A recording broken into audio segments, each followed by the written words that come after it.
Nice. Damn, this game is still crazy. Monster Hunter World is 5 years old now and it has surprisingly held up well. Yo, remind me what games came out in 2018? Do me a favor, please. Get out of here.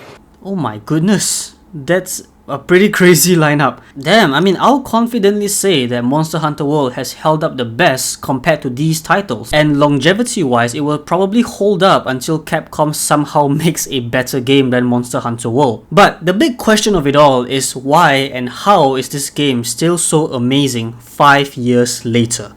Let's start with the why.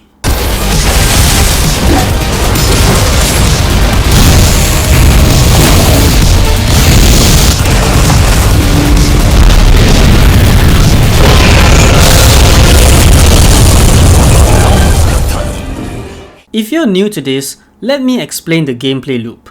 You go out in this beautiful and sprawling level that is brimming with life, you pick up flowers and herbs along the way, and we peacefully observe large monsters living peacefully in their habitats.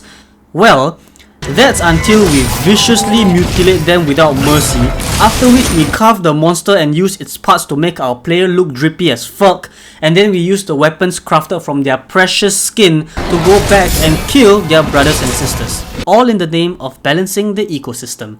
Oh, and you can also capture the monsters, which is the peaceful way, and then brutally slaughter it in the arena. But really, that's kind of it. There isn't a magnificent story that has layers of mysteries, there isn't minigames or side activities that detract from the main combat, or tons and tons of bullshit or dialogue to sit through just to get through to the action. And immediately I'll see comments like, "Ah, I can only hunt monsters? Damn, what a boring ass game. What a terrible, lame, bland, shitty game."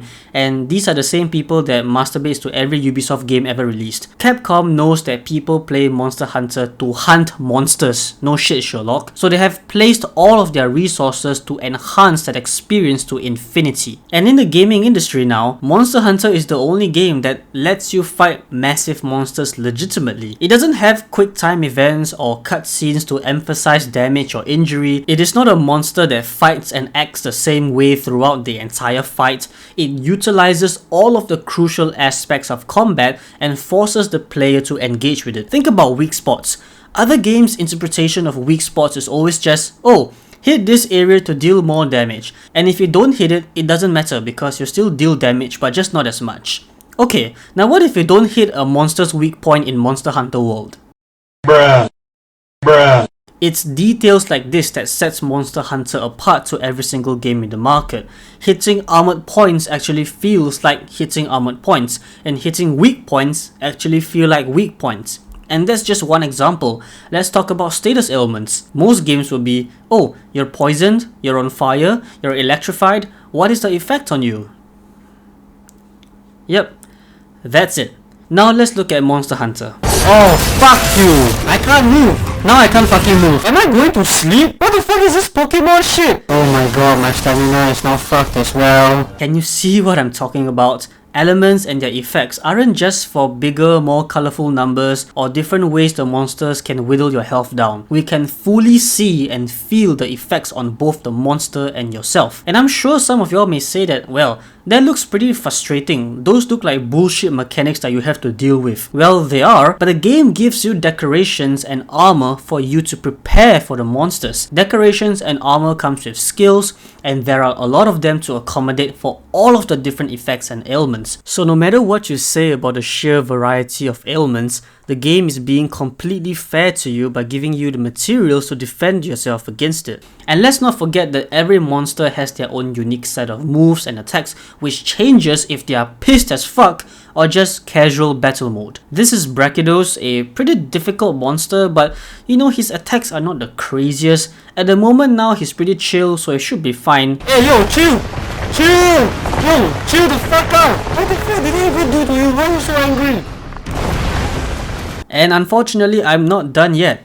How can the combat be further enhanced? Well, what if we could set the standard when it comes to level design, and can we make weapons feel so distinct that playing a new weapon feels like playing a new game? And Capcom responds with some of the best level and weapon designs we've ever seen. The environment itself is not just for enemy placement. Elevations and walls create opportunities to have jumping attacks which favors weapons like hammers, a whole slew of traps that you can use to your advantage, stages changing from the impact of the monster, levels that start you at the ground level and then it can take you all the way up to above the clouds, sinkholes, landslides, avalanches. I mean, what game has an environment this dynamic? And yeah, this isn't just a gimmick, it isn't a cutscene, it is completely integrated within gameplay and has a tangible effect on combat.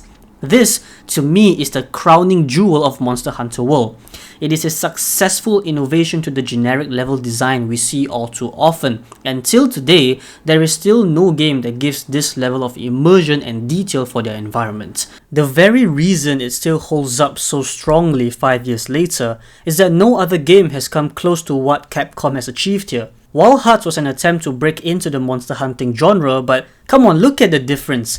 Already the detail in its environment can't keep up with Monster Hunter, and I've yet to even include the dynamic elements that Monster Hunter World is brimming with, while Wild Hearts has very little of. Events, collaborations, updates are all completely free that has consistently added more content in. And of course, Iceborne, where your DLC is bigger than the base game. It stands on its own when it comes to third-person action combat. The depth and complexity is just unmatched, and the sheer amount of content that we have today is just insane. And if you ask which game I go back to, it's always Monster Hunter. I feel that when I finish other games, I don't really have a reason to play it again or to 100% complete it, because at that point you already experienced everything. And all of the leftover collectibles and little activities that you may have missed is not really worth going back to for me. Another big reason is how Monster Hunter deals with power scaling. So many other games adopt a simplified RPG system to balance enemies in relation to your progress. So typically by the time you finish the story or get some of the best armor, there is very little challenge left for you, and in most cases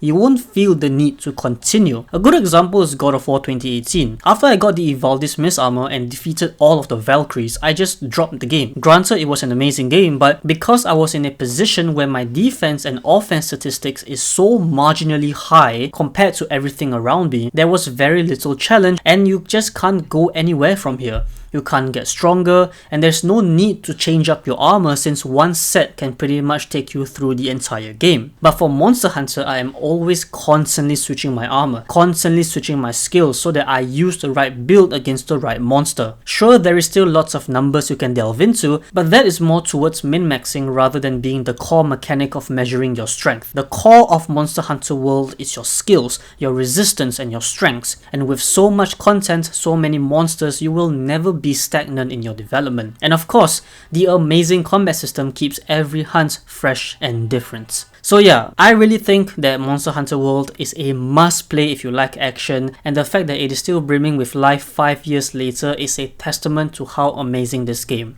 And yeah, I know that it is very daunting at the beginning, but I assure you that if you sink in some time learning the game, getting better with your weapon, understand monsters and their strengths and weaknesses, you will get one of the most rewarding gameplay experiences of all time. So yeah, what do you think about Monster Hunter World? Have you been playing it for the last 5 years? Have you played it before? Comment down below your thoughts, like and subscribe as it will really help me, and I'll see y'all next time.